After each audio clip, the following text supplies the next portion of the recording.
Fundación Banús y Pilar Calvo patrocina este espacio.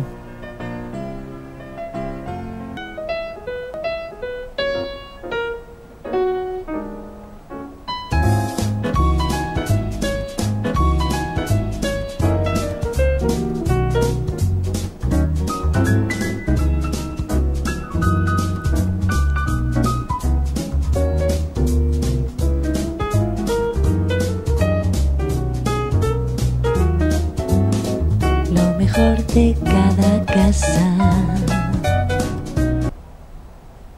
Muy buenas noches, como siempre un saludo muy cordial y el agradecimiento porque estáis ahí cada semana para compartir con nosotros esta charla amable que intentemos hacer, porque en un mundo tan crispado habitualmente, sobre todo si hablamos del mundo político, que al fin y al cabo el mundo político nos marca a todos en todas las facetas de nuestra vida, pues poder charlar un rato de manera relajada, yo creo que es casi un privilegio. En esta televisión, sin prisa alguna, lo conseguimos, pienso yo, por lo menos cada semana en este programa.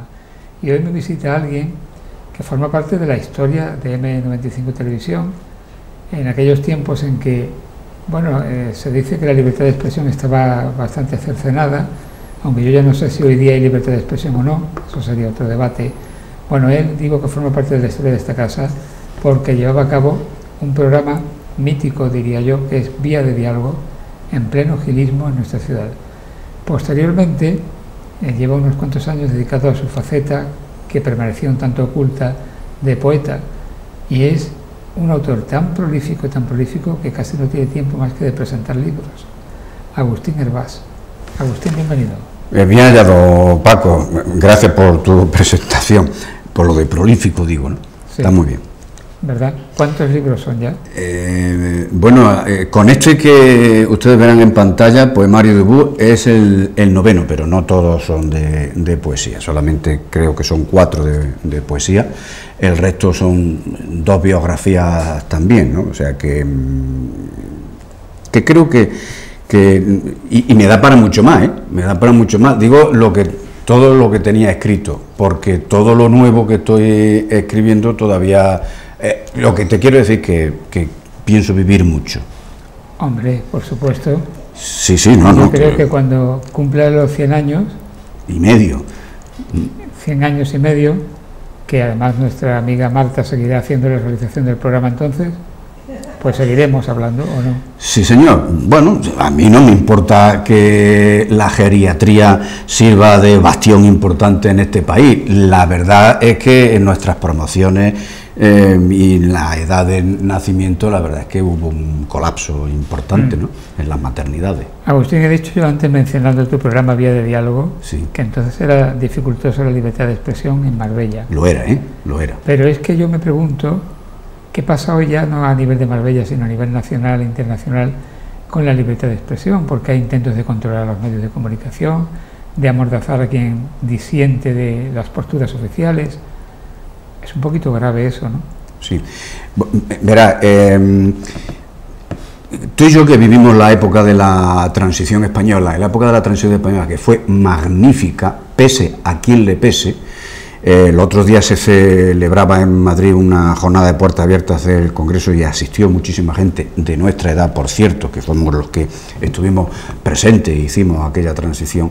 Pues daba gusto leer prensa, oír radio y ver televisión, quizá la televisión un poco más controlada, pero todos los periodistas se esforzaban en dar la imagen de un país libre. Lo necesitábamos, dar esa imagen, y yo creo que al final lo conseguimos. Tal es así que creo que ahora mismo España se posiciona dentro de los países más liberales de la Unión Europea.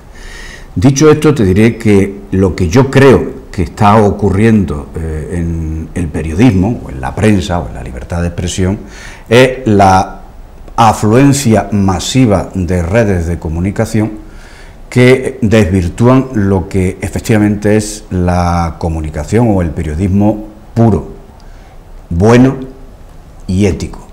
¿Por qué? Pues porque las fake news y todas esas malas noticias y malas interpretaciones de las noticias lo da la masificación. Y también creo que la poca ética que existe en los lectores. Está bien lo de las redes sociales, claro, ¿cómo no va a estar bien toda esa participación? Pero mucho mejor estaría si cada ciudadano que lee y utiliza las redes sociales supiera filtrar bien cuáles son las noticias y cuáles son las noticias falsas. Claro, si consideramos que los jóvenes de hoy no ven televisión, no escuchan radio, no leen periódicos, sino exclusivamente a través de las redes sociales y a los youtubers y a los influencers y toda esta jerga que se utiliza, pues se da el caso de este señor de ultra no sé qué, que ha sacado 3 diputados en Europa y que ahora tiene un problema de no saber qué hacer, porque claro, ni tiene programa ni sabe nada de política. Se ha presentado un poco por tomar el pelo y por ver qué hacían sus seguidores. Sus seguidores han votado 800.000. A mí me alarma esa situación, me alarma, ¿no? ¿Qué está pasando? Claro, a mí me alarma, pero precisamente por eso, por cómo ha conseguido esos votos solo con una mala información, claro, sin tener programas, sin dirigirse a nadie espectacularmente, porque lo que sí que se está llevando, y eso sí que me preocupa muchísimo, es que todas las políticas extremistas, no sé por qué están calando en los jóvenes. Tan mal están los jóvenes en este país que tienen que dedicarse a políticas extremistas de un lado o de otro lado para fomentarla. Fíjate lo que ha pasado en Francia después de las europeas, ¿no? De lo que ha ocurrido en las europeas. Bueno, todo esto es de un estudio psicológico intenso y sociológico también, ¿no? ¿Por qué? Pues porque realmente hay que ver qué mensajes damos, cómo los damos y a quién los damos. Esto es... Se dice habitualmente es que las clases más desfavorecidas votan a grupos antisistema. Bueno, ¿y las clases no favorecidas no saben que estos grupos le van a quitar todas las libertades? Yo creo que no, mira... ¿Qué formación social tenemos? Yo creo que no lo tienen claro. Yo creo que no lo tienen claro. Los chicos, los jóvenes actuales, bien situados, generalmente bien situados, porque son estudiantes universitarios, porque tienen dinero para gastárselo en droga de rock and roll, porque además se lo pasan fenómeno. Es verdad que algunos tienen la intención de sacar muy buenas notas, como ha ocurrido en la EBAU, que ya la EBAU es noticia. En nuestros tiempos lo que era no se llamaba no era la selectividad no era noticia. Bueno, ahora es noticia. ¿Cómo estará este país para que sea noticia un joven que ha tenido un sobresaliente en una prueba de selectividad para pasar a la universidad? Pues todas estas tendencias ocurren que como no captan, todas estas tendencias extremistas captan a estos jóvenes que son potencialmente los que luego los van a votar. Mbappé. Yo de fútbol no entiendo nada, pero sin embargo sí que me quedo con la noticia. Sí, ha creado una polémica. Claro, de esa polémica que creo que efectivamente yo creo que es interesante. ¿Por qué no va a hablar un futbolista o un artista de política y de sus inclinaciones? En la época de la transición sabíamos qué artistas estaban en un bando y qué artistas estaban en otro bando, y ha pasado algo, absolutamente nada. Este es un país libre. Bueno, de entrada te habías venido a hablar de tu último libro. Vamos a hablar algo de tu último libro, que se llama Poemario de Ubud, y que no ha surgido por generación espontánea, sino que parte de unas vivencias tuyas. Sí, en el año 16 fue el primer año que a mí me dieron vacaciones en la radio un mes completo. Y entonces yo dije, ¿dónde me voy? Pues me busqué un sitio donde ni yo supiera el idioma de ellos, ni ellos supieran mi idioma, por lo cual el silencio iba a ser extraordinario, y así me podía dedicar a lo que realmente me gusta, a observar y a escribir. Por circunstancias de la vida, la agencia de viaje me mandó a Indonesia, en Indonesia, Bali, y en Bali una ciudad que se llama Ubud, que por cierto es la ciudad cultural de la isla de Bali. Y allí yo estuve alojado precisamente en un bungalow de una paisana nuestra, de María Corchado, que era de Torremolinos. Ella era muy asidua en la época de los hippies, de irse allí a a Bali, y bueno, y la vida y la historia y su familia le llevó a tener allí un par de bungalows, y uno de ellos lo disfruté yo durante un mes, y allí se gestó este poemario. ¿Cuántas horas de avión? 24. Qué barbaridad. Pero vamos, 24 porque uno intentaba viajar baratito, y entonces era Málaga, Barcelona, Barcelona, Doha, Bali. O sea, que este era... Pero vamos, yo me los disfruto, yo esos viajes me los disfruto. Me los disfruto porque, Paco, a mí me gusta observar. Y entonces observa la fauna humana en sus dimensiones, en una dimensión estrecha y pequeña como es un avión, cómo se levanta, quiénes tosen, quiénes no tosen, cómo cómo ríen, cómo huelen. Claro, fíjate, ¿no? Un montón de horas allí en un avión, pues todo eso, qué comida te ponen, las azafatas guapísimas, todo eso son motivos para imbuirte de notas y luego de versos y de poemas. La verdad es que viajar en un avión o en un tren, o bueno, en cualquier medio de transporte, y bueno, en un autobús de manera especial, simplemente con observar visualmente y escuchar las conversaciones, da para mucha producción literaria, ¿eh? Absolutamente, yo estoy convencido de ello. La verdad es que muchas de las cosas que nosotros escribimos parten de ahí, parten de la observación y de cómo escuchamos a nuestros congéneres, porque en definitiva los humanos somos así, ¿no? Los humanos somos así y somos así. Y igual que tenemos nuestros secretos, también a veces pasamos de esos secretos y nos mostramos tal como somos, ¿no? Este poemario debut, tú lo has presentado ya en Málaga. Sí, se presentó en Málaga, se ha presentado en Estepona y lo vamos a presentar próximamente. Se va a presentar aquí en Marbella el 4 de julio, ¿no? Sí, el 4 de julio en la Sociedad Cultural Recreativa de Marbella. Y bueno, tú eres un poeta que escribe con métrica tradicional muchas veces, ¿no? Incluso rescatando algún tipo de versos que ya estaban en desuso. En este caso, ¿es poesía libro o es poesía también? Aquí hay de todo, hay de todo, pero todo lo que hay, tanto verso blanco como estrofas rimadas y seleccionadas métricamente, para mí lo importante es que el verso siempre tenga su métrica, puesto que la métrica da el ritmo. Yo, ni tú, ni creo que nadie se imagina un músico sin partitura, que los hay muy buenos, evidentemente, pero generalmente se pone una partitura y se escriben las notas, por lo cual se adquiere el ritmo en la música. Pues en la poesía pasa exactamente igual. Si tú escribes con rima y con métrica, perdón, al final vas a obtener un ritmo y una rítmica que le va a dar sonoridad al poema, y eso creo que enaltece mucho más lo que se escribe. Que esto no es ir en contra o no del verso libre, etcétera, etcétera, etcétera, etcétera, pero a mí me sigue pareciendo el verso libre una serie de reflexiones que se pueden hacer como prosa poética y que son absolutamente válidas, y entonces y no pasa nada, y también se llama poesía a eso, tanto a la prosa poética. Y nuestro común amigo Javier Lostalé ya lo apuntaba absolutamente. Todo este tipo de cosas es poesía en prosa o en verso. Sin duda. Tú has estado mucho tiempo trabajando en la radio. Sí, señor. Más de 30 años. 33. 33 años.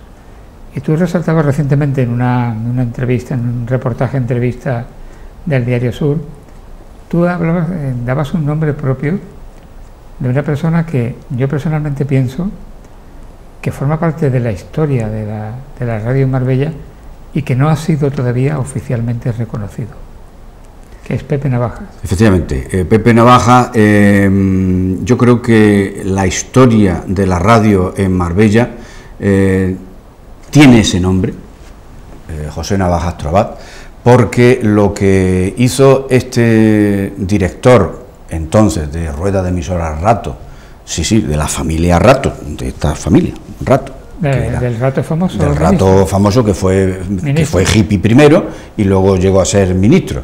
Bueno, pues lo que él hizo cuando llegó a Marbella, entre otras cosas, creyó en mí, lo cual yo lo agradeceré siempre a Pepe Navaja. Luego, digamos que modificó las estructuras de la radio. La radio entonces era una fórmula musical y él la fue transformando hasta que luego ya, cuando Rueda de Emisora Rato pasó a ser Cadena Rato, tomó una estructura más de cadena y ya tuvimos que adaptarnos a los protocolos de una gran cadena de radio. Y no olvidemos que la gran aportación de José Navajas Trova a la radiodifusión española fue Onda Cero Internacional. Sin lugar a dudas, nadie consiguió tanto éxito como Pepe Navajas con esa fórmula de radio, que luego la casa Onda Cero, el señor Ferrari, muy ávido y muy radiofónico, él decidió cargársela y se la cargó. Sí, realmente es curioso que una iniciativa hecha realidad, que recibió el premio Ondas, efectivamente, sea suprimido por la empresa radiofónica. Y no solamente que recibiera el premio Ondas, que estaba muy bien que lo recibiera, y eso fue un orgullo para Pepe Navajas y para toda Onda Cero Marbella, sino que además era rentable. Era absolutamente rentable. Y decidieron cambiarlo por una emisora musical, Europa FM, que no era tan rentable. Pero bueno, son las estructuras y las cosas de las empresas que ellos decidieron y así se hizo, ¿no? Pero el nombre de José Navajas Trova, de Pepe Navajas, en Marbella, en la radiodifusión de Marbella, ha significado un cambio absoluto de las estructuras radiofónicas y sobre todo luego, como digo, de esta incursión en la internacionalidad de las ondas que supuso el premio Onda, y además supuso pues unos muy buenos ingresos para la cadena. ¿En qué momento en ti se despierta la afición por los toros? Tú no has sido torero, pero casi, porque has estado haciendo crítica taurina y periodismo taurino durante mucho tiempo, sigues haciéndolo, ahora a través de internet. ¿En qué momento a ti te surge esa afición? Pues en el momento en que aparece en mi pueblo, Mancha Real, en los años 72, 73, entonces eran los enanitos toreros, un empastre, luego también se llamó empastre y tal, y a mí me llamó aquello la atención y mi padre me llevó. Al siguiente año me llevó a una novillada picada, al siguiente año me llevó a lo que entonces eran los 4 jinetes de la apoteosis, que integraban José Manuel Lupi, los hermanos Rafael y Ángel Peralta y Álvaro Domecq. Y al siguiente año me llevó a una corrida de toros con Carnicerito de Úbeda. Esta es la trayectoria. Entonces yo ya me quedé prendado de aquello y ya seguí esa afición, hombre, con todas las etapas necesarias. Y a partir de esa edad, de 15, 16 años, no, teníamos menos, teníamos 12 o 13 años, ¿no? Cuando empezaron a gustarme los toros. Luego fue cuando llegué a Marbella, cuando ya me lo propuse hacerlo más profesional, ¿no? Aquellos espectáculos taurinos de los enanos, como te has dicho, por ejemplo el bombero torero. El bombero torero. Que hoy día hubo mucha polémica hace un par de años, porque bueno, pues se dice que es una manera de humillar a estas personas. No, y los que trabajan dicen que no. Hoy día, en lugar de enano, habría que decir que personas que padecen acondroplasia. Mira, yo nunca, ni entonces, en aquellos años, ni ahora, tengo sensación de haber demeritado, de que la sociedad haya demeritado a estas personas, en absoluto. Mira, cuando yo era joven como tú, por circunstancias de salud tenía que asistir al hospital de Jaén. Entonces en mi pueblo no había ni nada más que el médico de la Seguridad Social. Pues bueno, pues había que ir frecuentemente. Mi madre me llevaba a un lugar en Jaén que se llama El Pósito, que se sigue llamando El Pósito, y en las escaleras del Pósito daban lugar a la Diputación y al mercado. Bueno, pues en esas escaleras había siempre un puñado de enanitos. ¿Y qué pasa? Y estaban allí viviendo y estando como personas y tomaban café y tal. Y de ahí, pero un puñado, un puñado que a mí me llamaba la atención. ¿Y por qué? Porque ellos se reunían allí. Y luego aquellos, fueron los integrantes, muchos de aquellos fueron los integrantes del bombero torero. Bueno, recientemente, concretamente durante la última feria de San Bernabé, se ha reabierto, reinaugurado, por así decirlo, para el espectáculo taurino, para la tauromaquia, la Plaza de Toros de Marbella, que ha cumplido 60 años. Efectivamente. Y hubo un lleno absoluto. Menos 1.000 personas, 1.500.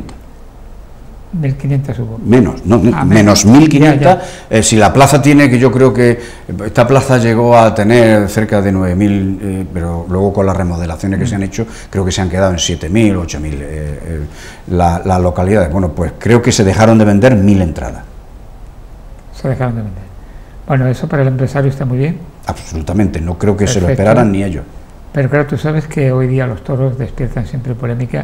Es más, en la feria, que menos 25 estuvo en la feria, que tú estuviste también con el empresario taurino, después ha habido personas que me han comentado diciendo, bueno, y Agustín, que es poeta, ¿cómo casa la sensibilidad de poeta con la sensibilidad taurina porque se maltrata al animal? Claro, tú tienes argumentos para defender claro, eso. Pero bueno, yo tengo mi argumento. Mira, lo he dicho y lo diré. Lo primero que yo pido con todo este tipo de cosas y de polémica es respeto. Hay gente que le gusta la caza, hay gente que no le gusta la caza, hay gente que le gusta el béisbol y hay gente que le gusta el boxeo y hay otros que no nos gusta. Ni vamos a ver cómo se pegan dos personas, ni, en fin, este tipo. Pero lo que yo siempre pido en una sociedad democrática es absoluto respeto. Respeto y tolerancia, porque creo que son las dos bases necesarias e importantes para que una sociedad democrática conviva. Y yo, precisamente, me jacto de ser demócrata y de haber vivido una época en nuestro país difícil en la que estuvimos luchando para conseguir las libertades que hoy día tenemos. De manera que tolerancia y respeto. ¿Cómo se casa esa sensibilidad? Bueno, ¿cómo casaban los grandes poetas españoles esa misma sensibilidad escribiendo de toros? Aquel Rafael Alberti, que escribía precisamente con sus complillas al niño de La Palma. Y ya Alberti, ¿qué pasa? ¿Que por eso hay que fusilarlo porque escribía poemas? Es decir, ¿por qué yo no voy a tener mi sensibilidad en cuanto a la poesía? Y que conste que yo he escrito 12 poemas nada más de toros y no son expresamente de toros, sino una sensibilidad especial que yo tenía con la Plaza de Toros de la Malagueta y así lo escribí. Pero, ¿por qué no vamos a tener esa sensibilidad? Maltrato. Bien, este es el espectáculo de los toros, es un espectáculo cruento. Sí, es verdad. Existe violencia y existe sangre, pero no es un espectáculo cruel porque está reglamentado. Y todo lo que se salga de esa reglamentación para evitar precisamente la crueldad es punible por la ley taurina y por un reglamento taurino. Otra cosa es que los taurinos integrantes de esta historia se lo pasen por el forro de la camisa y entonces haya mucho que alzar la mano. Cosa que yo en los 30 años que he estado ejerciendo la crítica taurina, evidentemente nunca he dejado pasar ese tipo de circunstancias, de errores o de punidad del reglamento o de la ley taurina. ¿Que hago versos? Claro que hago versos. Otro detalle más, para que ustedes entiendan por qué yo hago versos o por qué tantos escritores importantes, yo no lo sé. Digo escritores de la generación del 98, de la generación del 27 y de las posteriores generaciones de los 50 y 60 han escrito sobre tauromaquia. El espectáculo de toros es el único espectáculo donde se muere de verdad, absolutamente de verdad. Y para mí eso ya es un compromiso con la vida. ¿Qué ocurre? Que en ese espectáculo la gente, cuando grita, cuando clama, cuando aplaude o cuando protesta y da bronca a los toreros, tienen sus motivos psicológicos, sociopsicológicos. La gente ve cómo el torero triunfa sobre la muerte, que es representada por el toro. Cuando esto ocurre la explosión, una catarsis emocional, que es lo que provoca la masificación de gente. En San Isidro han pasado por San Isidro más de 1 millón de personas, por una feria que dura 30 días. En las plazas de toros, y aquí lo vimos en Marbella, la gente acudió a algo muy importante, no solamente por el cartel, que sí era el cartel importante, sino porque se reinauguraba la plaza de toros y sobre todo porque, como anteriormente lo habían prohibido, pues ahora hay mucha gente que necesita expresar lo contrario. Era un referéndum lo que ocurrió en la plaza de toros de Marbella. Sí queremos toros, sí estamos con la plaza de toros y con el ayuntamiento que ha posibilitado esto. Yo creo que lo más importante, y acabo con el principio, es la tolerancia, el diálogo y el respeto. Bueno, si entendemos que es una lucha entre el torero y el toro, donde está la muerte, de salir victorioso sobre la muerte, cuando un toro mata a un torero, entraría dentro de los cánones normales de la fiesta. Efectivamente, y además es cuando llega la orfandad al público, porque entonces ha triunfado la muerte. Nosotros, los humanos, el terrible miedo que tenemos es precisamente a no haber vencido la muerte. Ya vencemos a una serie de cánceres que nos hacen desastres, ya hemos vencido muchísimas enfermedades, sin embargo aún no podemos vencer a la muerte, y esa tragedia humana es la que precisamente se ve en el ruedo. El hombre puede vencer a la muerte, evidentemente, la muerte también llega, y entonces coge al torero. Yo tengo aquí apuntado que, aparte de, tú ahora me dirás si es así o no, aparte de en España, hay toros en Francia, en Portugal, en Perú, en México, en Venezuela, en Colombia, no sé si en algún sitio más. No, nada más. Sobre todo los países americanos, sudamericanos, de habla hispana, donde, bueno, nosotros llevamos los toros allí, que además los llevaron los jesuitas, y fue por defender los territorios que tenían los españoles por allí, ¿no? Entonces echaban allí toros y nada, que cualquiera se acercaba allí a los toros, ¿no? Si ya le tenían miedo a los caballos, los indígenas, pues ya verás los de los toros, ¿no? Bueno, al margen de las opiniones que tengamos y que a unos les gusten los toros y a otros no nos guste... Pues eso es, y como debe ser, que se gusten o que no gusten, respeto. La democracia, lo que quiero decir es que, ¿cómo ves tú el futuro de esta plaza de Marbella? Esta nueva empresa, este torero, se llama El Tato, ¿no? El Tato es uno de los integrantes, Raúl Gracia El Tato. Junto con otras personas han hecho una sociedad... El Litri, por ejemplo. Para explotar la plaza de toros. ¿Qué porvenir le ves tú? Bueno, yo creo que esta empresa viene para quedarse, pero viene para quedarse si efectivamente hay números. Pero, oigan, pues como cualquier otra empresa del mundo, si hay beneficios se quedarán y si no hay beneficios se irán, eso es evidente. Sí que es verdad que este tipo de empresarios son fuertes, porque ya hemos dicho que está Raúl Gracia El Tato, que está los hermanos Borque, Fermín Borque, y está también la familia Guardiola con sus negocios, aunque ya no tengan sus famosas ganaderías, ¿no?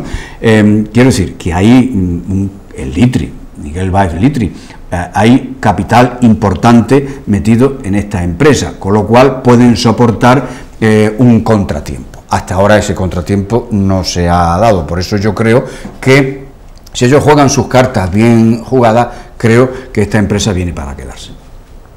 Este año se conmemoran los 40 años de la muerte de Paquirri, que ha sido uno de los fallecimientos de toreros más mediáticos de toda la historia de la tauromaquia, creo yo, ¿no?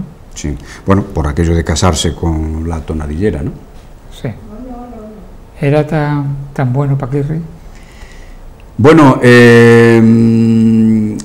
Paquirri era un torero esencial para cualquier feria. Banderilleaba muy puro y tenía un toreo en redondo espectacular, la verdad sea dicha.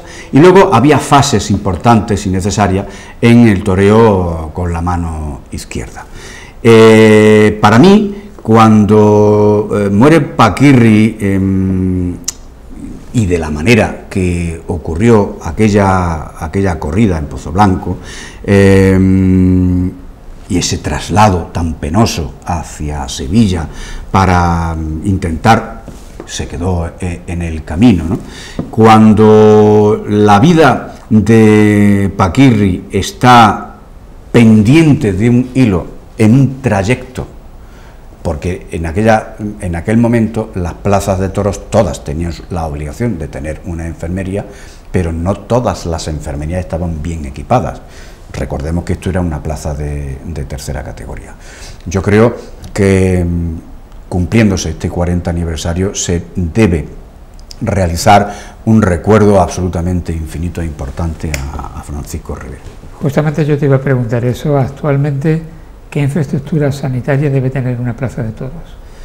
Pues debe tener una enfermería bien equipada, con un quirófano moderno, y con una serie de especialistas médicos en neurología y traumatología, cuanto menos, ¿no? ¿Por qué? Porque las cornadas suelen ser en ese tipo de zona, o de hueso, o suelen también ser en el bajo vientre, ¿no?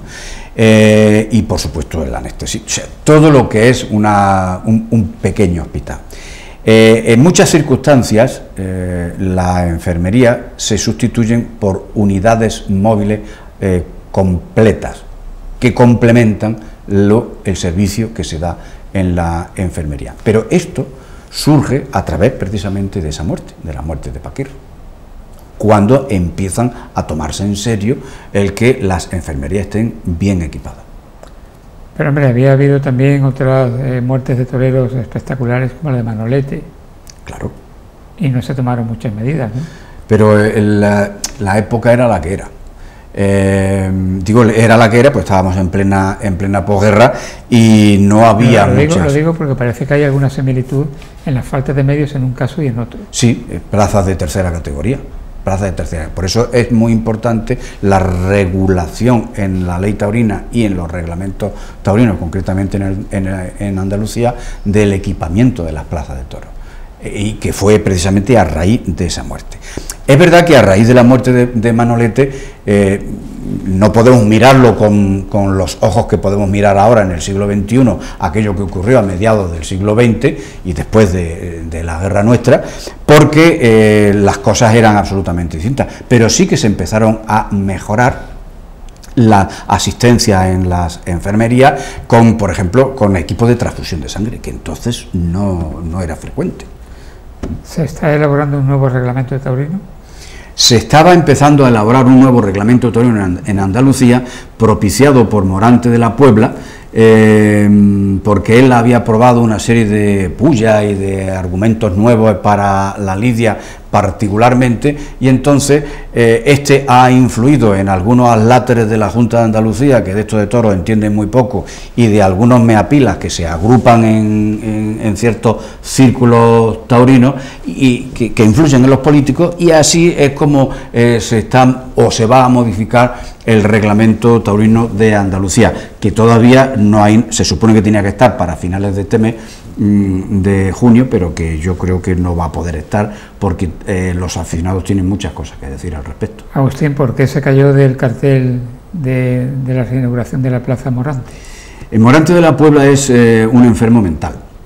Vaya. Hace mucho tiempo que sufre esta anomalía psíquica, y evidentemente, pues como cualquiera de las personas que hemos pasado por ahí, necesita sus tratamientos, necesita sus momentos de reposo y de tranquilidad. Precisamente el toreo... Como que está depresivo. Efectivamente, el toreo no es precisamente uno de los oficios que te ayuden a estar muy contento y muy alegre siempre. Entonces, cuando llegan estos baches, Morante necesita apartarse y necesita cuidarse. Volvemos a tu vertiente literaria. El poemario de Ubú, que recoge esa experiencia tuya en Bali, se podría decir que es un poemario de viaje, ¿no? Lo mismo que hay libros de viaje, puede que este sea un poemario de viajes.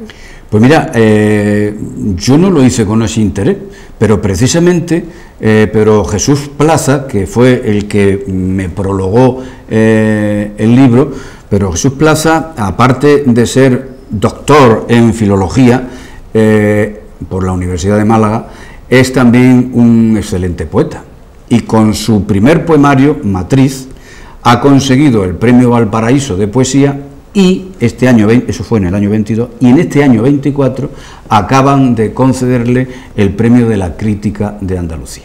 Con lo cual yo me enorgullezco mucho que me hiciera el prólogo del libro, y precisamente una de las cosas que apunta en el prólogo es eso, que no es frecuente que en la poesía se haga crónica de viajes, y sin embargo en este poemario aparece esa similitud.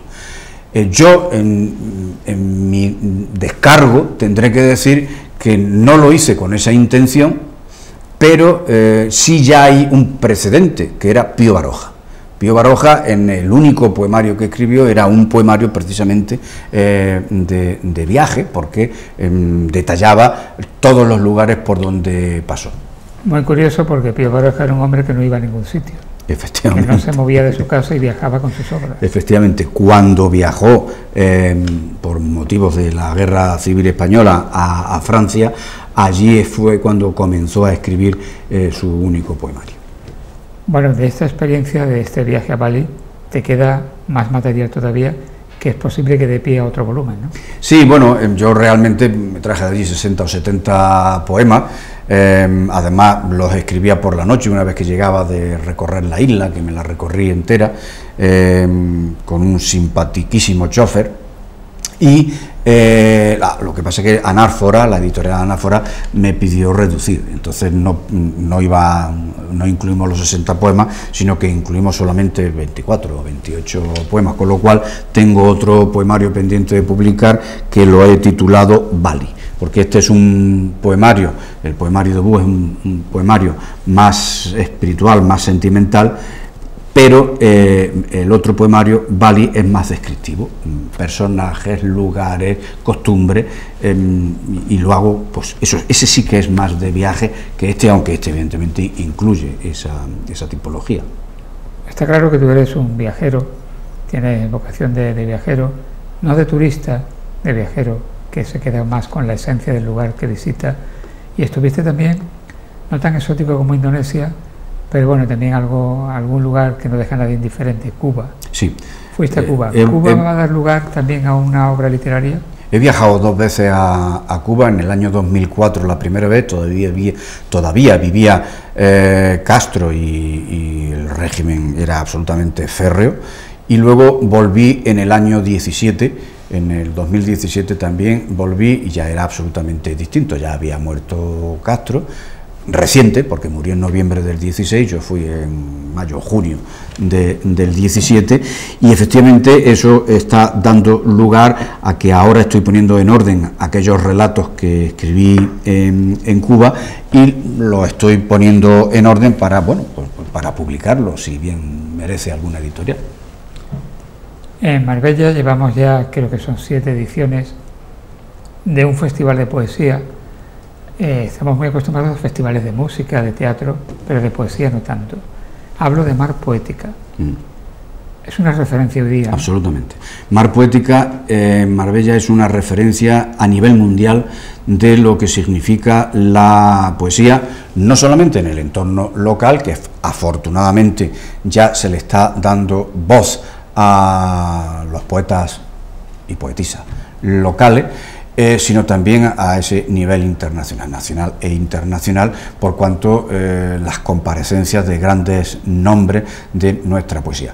Y los eventos que se realizan en Mar Poética son absolutamente referentes. Hay uno al que me referiré, y en el que precisamente estuvo invitado el prologuista de mi poemario, Pedro Jesús Plaza, que es el de el maridaje. El maridaje poético se ha convertido en todo un referente.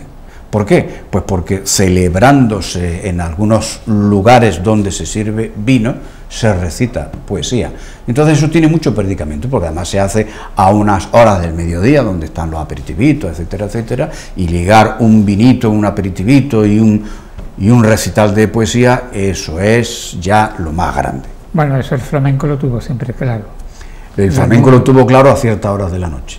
Claro. Pero muy bien, yo no estoy... Porque además mi amigo Juan Recio, que es uno de los referentes más importantes dentro de la cultura flamenca de Marbella, me crucificaría. No, sí, que estamos de acuerdo, porque además el flamenco por la noche tiene su esencia. Rafael Alberti se preguntaba, hace ya mucho tiempo, ¿qué cantan los poetas andaluces de ahora? Y el grupo Agua Viva le puso música. Eso era de nuestra época de la transición, sí, señor. Un éxito tremendo. ¿Qué cantan los poetas andaluces de ahora? ¿Qué cantan? Pues, mira, te podría decir que cantan su vivencia y cantan su experiencia. Yo he descubierto, desde que me muevo mucho más en el mundo cultural, que es precisamente desde que dejé la radio, veo que la gente necesita de la poesía. Y sobre todo el mundo, las mujeres, el mundo femenino necesita mucho de la poesía, porque la poesía en definitiva es una terapia en la cual vaciamos sentimientos, ilusiones, penas, alegría, y evidentemente ahí es donde, bueno, nos cuesta más barato que un psicólogo, que un psiquiatra, eso para empezar, y entonces se vierte en un papel todo esto. No con toda la calidad que quisiéramos, eso también es cierto, no necesariamente con toda la calidad, pero sí es importante en ese aspecto psicológico la poesía, con lo cual los temas son amplios y variados. La mayoría de las personas, cuando tienen algún tipo de enfermedad mental, háblese de lo más frecuente, una depresión, lo oculta. Parece como si tener una depresión crease un estigma que desmerece a la persona, ¿no?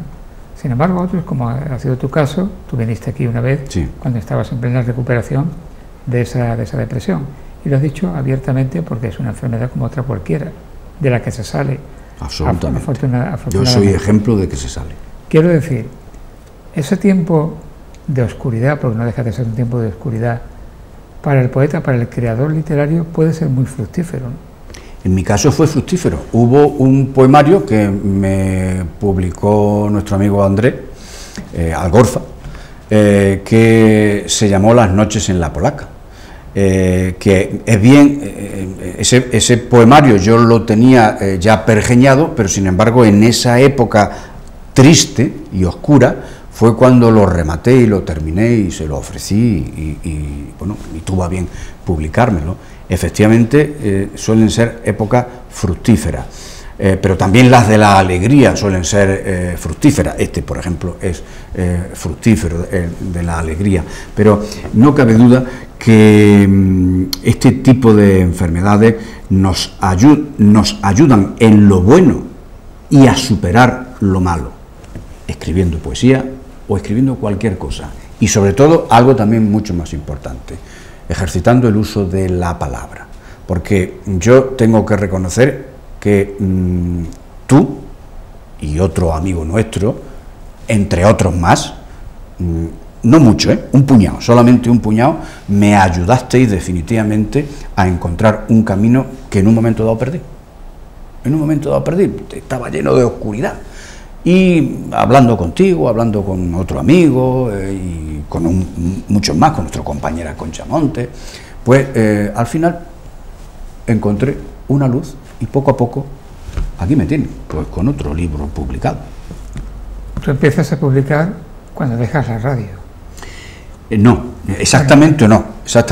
Empezamos a publicar, por lo menos contigo, en el año 2008 nos publicamos. Bueno, pero eso no era poesía, me refiero. No era poesía, claro que no era poesía, pero era el principio de cuando yo empecé a publicar. No, la pregunta iba porque entiendo que tu poesía habrás escrito siempre. Siempre, desde los 16 años. ¿Por qué la tienes ahí oculta y esperas a tener ya una edad un poco madura, como tenemos, para empezar a publicar? Bueno, hay una razón de tiempo. Aunque a mí me gustaba la poesía y yo escribía poesía, no la escribía con tanta frecuencia porque al final, en la época en la que estuve en la radio, me ocupaba muchísimo tiempo, y entre otras cosas porque mi expresión literaria estaba en las crónicas que yo realizaba, no solamente hablada, sino en las escritas, en las que escribía, y sigo escribiendo poco a poco, sigo escribiendo en mi blog. Entonces, digamos que eso se satisfacía, porque yo, evidentemente, las crónicas que hacía no eran absolutamente detallistas, sino que también tenían su literatura y también tenían su poca poesía, ¿no? Bueno, ibas a hablar de un libro que no era poesía. Aprovecha y hablar de él y le damos un poco de publicidad. Lo de Marbella, principio y fin del gilismo, intermedio cubano y Ceuta. Y un viaje de ida y vuelta. De ida y vuelta, el título es... El título era larguísimo, pero el título fue consensuado con Antonio Sampietro, que fue el que nos chivó todo nos chivó las cosas importantes y argumentales, aunque nosotros le dimos, como Llano y yo, le dimos forma. Nada de lo que aparece ahí lo ha desmentido nadie. Ni pueden desmentirlo porque es la verdad. Excepto se reproducía un hecho que ocurrió y la persona que, digamos, tenía el nombre propio, lo dejamos ahí, no nombramos a nadie. Vale. Bueno, a mí particularmente me insultó en plena calle, pero bueno, era también un poco su manera de vivir, ¿no? Pero sí, en lo que es lo demás, todo lo que se cuenta en ese libro, nadie ha dicho que fuese mentira.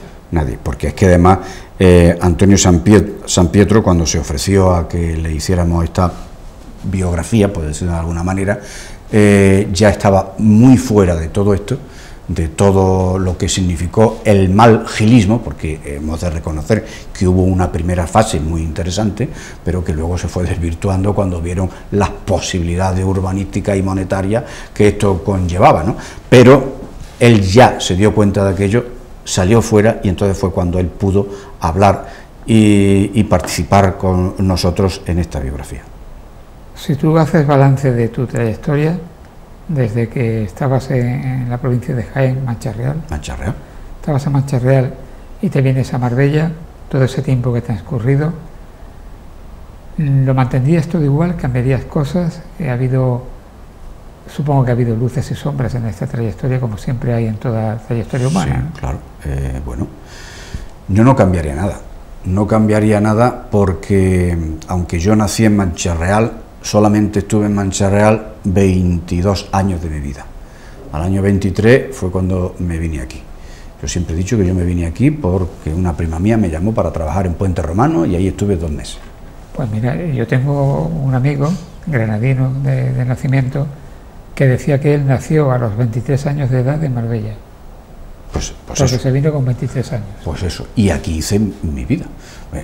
No me casé aquí porque me casé en Mancha Real, pero aquí hicimos mi vida y aquí tengo un hijo enterrado, o sea que no puedo ser más de Marbella, como tú. Bueno, afortunadamente tienes uno vivo. Y tengo afortunadamente uno vivo, absolutamente independiente y de buen año, está muy bien. Está bien alimentado, está gordito, ¿no? Está bien alimentado y eso le satisface siempre a los padres, los vemos gorditos y hermosos. ¿Y qué dice tu hijo de tu vertiente poética? Pues la verdad es que él me felicita, está muy emocionado, e incluso hoy precisamente me acaba de mandar, papá, que ya he conseguido 3 periódicos de los que te publicaron, de la entrevista que te publicaron el otro día, tú te llevas 2, yo me quedo 1. Absolutamente emocionado de que su padre, con el que ha vivido toda la vida, bueno, excepto los periodos, lógicamente, que ya uno se independiza, sea quien es, ¿no? Y yo me siento muy orgulloso de tener un hijo que quiere a su padre. Tú has mencionado que tu hijo dice, bueno, 3 periódicos, yo me llevo 1, tú te quedas con 2. A pesar de que esa entrevista también se edita digitalmente, parece como que tenerlo en papel le da más caché, ¿no? Le da como más solemnidad. Tú y yo somos de una generación en la que lo escrito está, y escrito está en papel. Lo de las imágenes y esas cosas sí, pero yo escribo, yo tengo el blog taurino que yo tengo, y por cierto también tengo otro de caballos, porque soy muy enamorado de los caballos. Bueno, de hecho tú tuviste un caballo. Tuve 3, y ya aquella actividad, por cuestiones de mi rodilla y tal, lo dejé, pero ahora he vuelto a esa actividad, mira por dónde. Sí, recientemente tengo una potra, además hija de una de las yeguas mías, pura raza española. ¿Y dónde lo tienes? En casa en la cuadra de un amigo, porque yo ahora ya no tengo campo aquí, ¿entiendes? Y entonces, pues, oye, esa actividad es que me divierte mucho, ¿qué quieres que te diga? Bueno, a mí me han dicho que tú eres un potentado del aceite. No soy un potentado del aceite. Ya me gustaría a mí ser un potentado para tener voz y voto y cambiar cosas en esa estructura oleícola. Que tienes unos cuantos olivos. Por herencia. Mi madre, cuando falleció, tuvo a bien dejarme los olivos que ella por herencia tenía en Mancharreá, y ahí estoy con ellos, luchando y bregando con ellos, porque llevamos 2 años de sequía, y este año, que parecía que iba a ser interesante, el domingo pasado estuve viéndolo, y la verdad es que no va a ser tan interesante como, en lo que corresponde al lugar donde mi madre tenía los olivos. A lo mejor en otros sitios del término municipal de Mancharreá son extraordinarios, ¿no? Pero en mi caso no va a ser así. Ya se sabe que los aceituneros de Jaén son andaluces altivos. Y poco considerados, ¿eh? Y poco considerados. Aceituneros altivos. Aceituneros altivos. Y fíjate tú que ahora se estaba dando, la Unión Europea estaba moviendo a hacer, esto ¿cómo se llama? Titularidad universal, lo de los paisajes del olivar, no sé qué. Y muchos agricultores se han negado a esto, ¿no? Bueno, actualmente lo mejor que uno le pueden regalar es una garrafa de aceite de oliva virgen. Tal y como está el precio, sí. Aunque a mí me ha dicho, por eso yo echo de menos no tener aceituna. Aunque no hace mucho me ha comentado alguien que tiene intereses olivareros y de aceite en Campo Cámara, que este año la cosecha ha sido buena. Este año pasado. Sí, que va a bajar, que antes de fin de año va a bajar el aceite. Porque la cosecha que está colgada va a ser buena. Sí. Y va a bajar. Yo no lo creo así. No. Es verdad que va a bajar un poco. Ahora mismo nosotros hemos estado comprando aceite en el supermercado entre 15, 16, 18 euros el litro, y eso es una barbaridad. Pero no creo que baje el aceite más de 10 euros en este año. Porque estamos hablando sobre una cosecha que ahora está colgada en el árbol, que todavía tiene que llegar al mes de diciembre, noviembre, finales del mes de noviembre, diciembre, enero, cuando es la recolección, y de ahí la climatología puede ser desastrosa o advenediza. En este caso, de los últimos años que estamos viendo, no está siendo buena para el olivo la climatología, aunque yo tengo la esperanza, y así lo entiendo y tengo la fe en ello, en que el olivo es una de los árboles, de las plantas que mejor se adapta a los cambios climáticos. En esa entrevista periodística del Diario Sur que te hace David Lerma, que se publicó el domingo, tú dices que Marbella tiene esencia de pueblo. Sí, señor, y a pesar de algunas críticas que he recibido ya por esa calificación de que Marbella tiene esencia de pueblo, porque dice que no, que Marbella ya ha perdido la esencia de pueblo, yo contesto lo siguiente, y creo que va a estar absolutamente de acuerdo.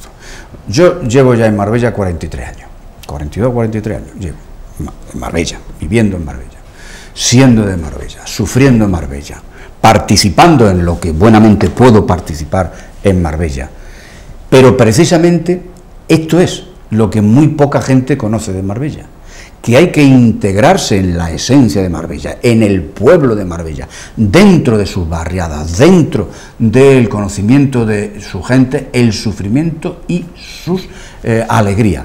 Porque si esto no es así, nos quedamos alrededor, nos quedamos en la farándula, y entonces no conocemos la esencia de Marbella. Por eso yo he dicho y diré, allá donde sea, y lo defenderé, que Marbella tiene esencia de pueblo.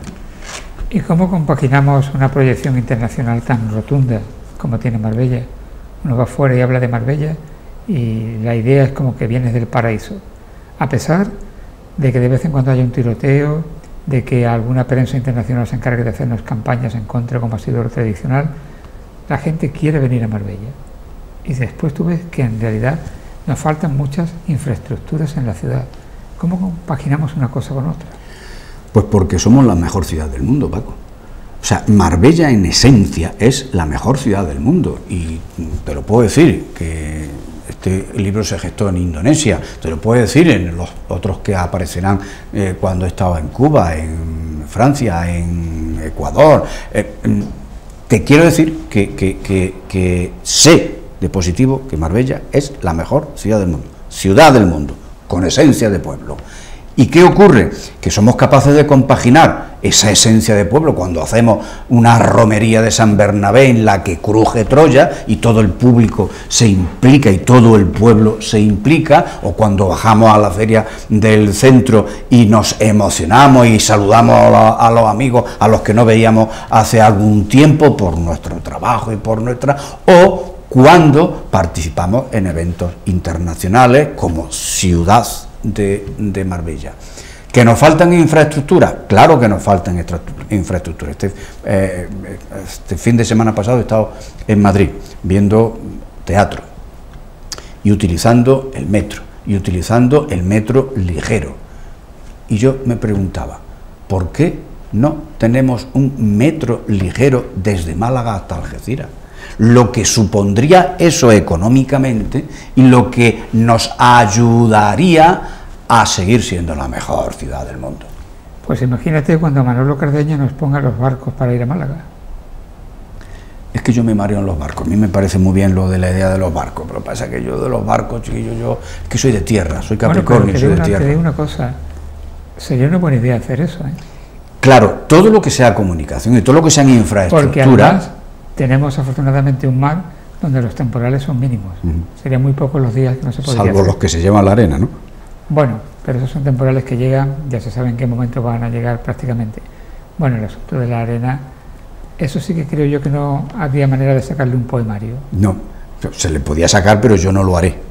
Yo no lo haré porque entonces tendríamos que estar trayendo arena cada 2 por 3. No.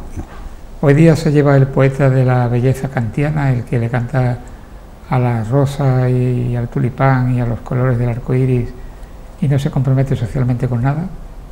Se lleva eso y lo otro. Se llevan las dos cosas. Antes, como cuando me preguntaba, efectivamente la temática de un poeta está en la naturaleza, está en la sociedad, está en la gente, está en su vida diaria, en el de la convivencia, en el de la ciudad. Yo me imagino, por ejemplo, hacer un poema a ese metro ligero que yo he disfrutado en Madrid estos días, sería ideal, pero para trasladarlo, es decir, oiga, que nos estamos perdiendo en la Costa del Sol una de las infraestructuras más interesantes que podíamos tener. Poemario de Ubud se va a presentar el día 4, lo recordamos, en la Sociedad Recreativa y Cultural Casino de Marbella, que efectivamente desde hace unos cuantos años es cultural también, porque durante otros muchos fue exclusivamente recreativa, ¿no? Y el cultural estaba ahí como de relleno, ahora sí. Bueno, la verdad es que yo tengo que agradecer a Salvador de la Peña, que inmediatamente que se enteró que sacaba nuevo poemario, me ofreció el casino para hacer la presentación en nuestra ciudad, cosa que yo he aceptado y siempre lo haré, entre otras cosas, porque Salvador de la Peña es un gran amigo y un pedazo de periodista. Y además incombustible.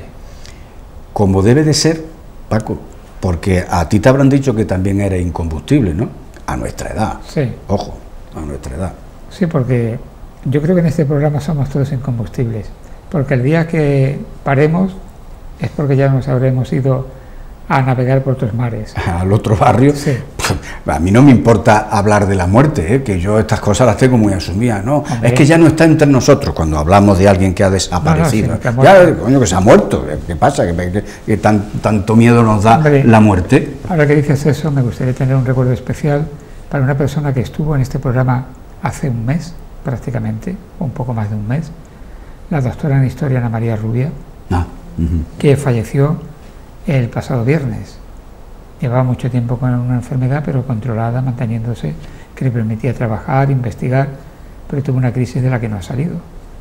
Y se marchó. Presentamos un libro hace un mes, prácticamente. Pues un recuerdo para ella y desde luego el pésame para sus familiares. Dicho esto, otro día hablaremos de la muerte. Hoy vamos a hablar de la vida, lo que estás haciendo ahora. ¿Qué es lo que estás preparando?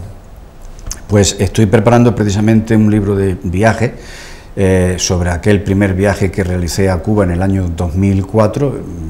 El libro está prácticamente acabado, lo único que ocurre es que los capítulos los estoy repasando, los estoy revisando y ya sabes, seguramente mover geográficamente algunos de ellos para que el hilo pues yo estoy allí sobre 10 o 15 días, ¿no? Ese hilo conductor sea absolutamente conexo, ¿no? A este poemario de Obud, ¿qué música le podríamos poner? Que no sea reggaetón, por favor. Pues mira, en el poemario yo hablo de los gamelanes, porque en el poemario, al final de algunos poemas en los que utilizo palabras y expresiones del lugareñas, explico lógicamente qué significa. El gamelán no es nada más que una orquesta. Cuando yo transitaba del lugar donde me hospedaba al centro del pueblo, pues para socializar y para estar allí, porque yo allí socializaba con mi inglés de los montes, que es lo único que yo sé el inglés de los montes, y con eso de comer y beber, con eso tenía suficiente, ¿no? Que por cierto, había una cerveza muy rica allí que se llamaba San Miguel. Pues a mí también, ese lo dije yo la primera vez que vi una botella de San Miguel en distintos formatos allí. Era la San Miguel de aquí. Era la San Miguel, sí señor. Y claro, aquello me apetecía mucho. Bueno, pues el gamelán a cierta hora de la noche siempre estaba orquestando. Se ve que estaban ensayando. Y una noche que yo pasaba por allí, y que lo refiero en uno de los poemas de este poemario de Obud, estaba interpretando Puente sobre agua turbulenta. Simon Garfunkel. Ese es la música que le pondría a este poemario. Pues agradeciéndote que hayas estado aquí, no te vas sin leer un poema. Así que un poema de este poemario de Obud. Bueno, abro cualquiera. Abro uno que te guste. Bueno, yo abro cualquiera porque me gustan todos. Pues venga, ese. Tu fuego, ciudad de dioses. El fuego, con su blanca espuma, el fuego. Fuego de la vida, Ubud, que en tu vida merodea cabellos desairados copiando la hermesura de cabellos alados. Tordos caballos tordos marchitos por la pena, llevando el sol a cuestas. Los gamelanes tocan viejas canciones rotas, los chiquillos lloran despacio sobre tu fuego, corriendo en los charcos de las riberas del río. Juegan a despedazarse. ¿Quién pasa más frío? Tu fuego, oh ciudad de dioses, fuego airoso, fuego verde, canta una canción de muerte en lo profundo del olvido. Gracias, Agustín. Gracias, Paco, por la invitación. Hoy hemos hablado con un periodista, un escritor y fundamentalmente un amigo, que eso creo que es lo más importante. Gracias una vez más por haber estado ahí. Hasta la próxima. Fundación Banús y Pilar Calvo patrocina este espacio.